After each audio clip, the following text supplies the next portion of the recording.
关心台中市弱势学生的健康，组织甲台湾大车队、甲台中各区的农会、甲台中市政府来发起着一项公益活动，甲安心生活箱、甲健康的蔬果箱、甲一包10公斤的白米，配送到全台中市6000外户的弱势学生的家庭，或者学生囡仔伫夏热期间，会当食营养、食健康。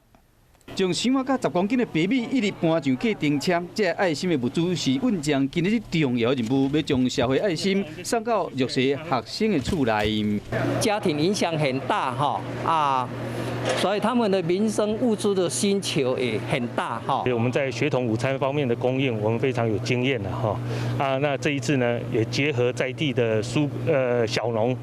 还有农民所以可以说一举两得了在疫情期间，学校无上课，要关怀弱势学生，要将这安心的生活箱仔、健康的蔬果箱仔，甲一包10公斤的白米，配送给6024户的弱势家庭。我们总共有422户的一个家户必须来配送。那动员了我们有40辆的一个车辆